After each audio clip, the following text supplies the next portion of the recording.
गुल खिलाया है।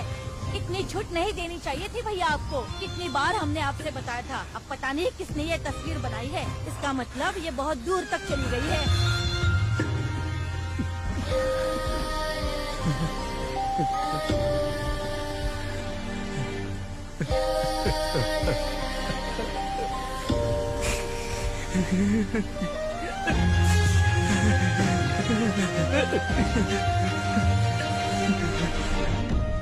ये क्या हो गया?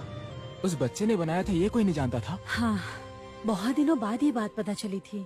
और वैसे भी पता चलने के बाद एक छोटे बच्चे को बोलकर क्या ही फायदा।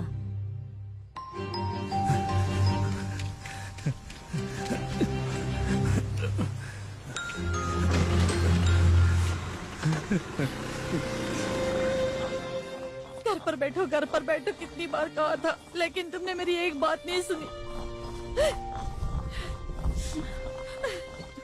मैंने किसी को कुछ नहीं दिखाया है माँ। अगर नहीं दिखाया तो तुम्हारे शरीर का तिल वो कैसे बनाया उसने? कैसे भरोसा करे तुम पर? पूरा गांव तमाशा देख रहा था। किसी ने भी उसे मिटाने की कोशिश की क्या?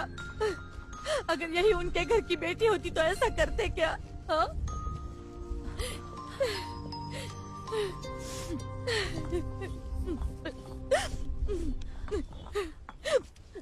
पापा कहाँ है?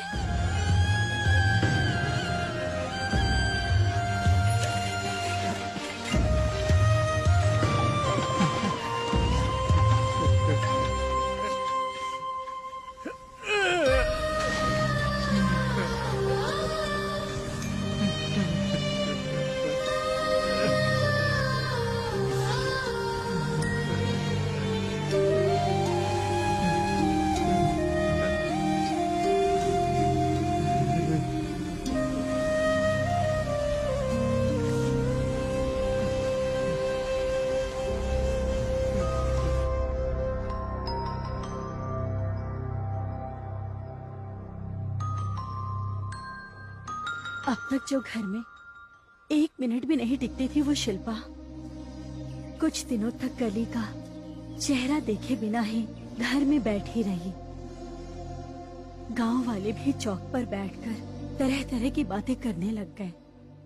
घर में माता पिता ने भी उससे बातें करनी बंद कर दी थी।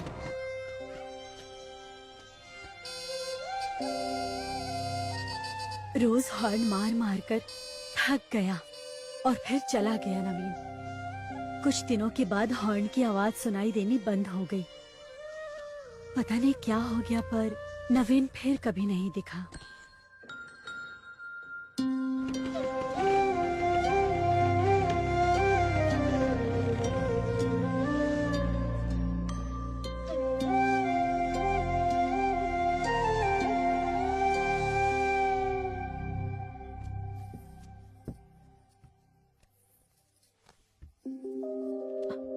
माँ,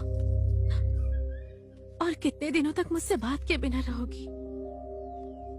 पूरे गांव की बात पर भरोसा कर रही हो, पर मेरी बात पर कोई भरोसा नहीं कर रहा ना। गांव वाले क्या सोचते हैं इससे हमें क्या लेना देना है माँ? इनके या उनके हिसाब से हम जिएंगे तो हमारे जीवन का क्या अर्थ रह जाएगा? ऐसे रहना चाहिए कहने वाले वो लोग कौन होते हैं? पक्षी और कीड़ों को भी ऐसा ही बोलते हैं क्या? वो सर उठा कर नहीं जी रहे हैं क्या? ऐसे में मैं अपनी मर्जी से जी नहीं पाऊं, इसलिए भगवान ने वो तस्वीर बनाई होगी।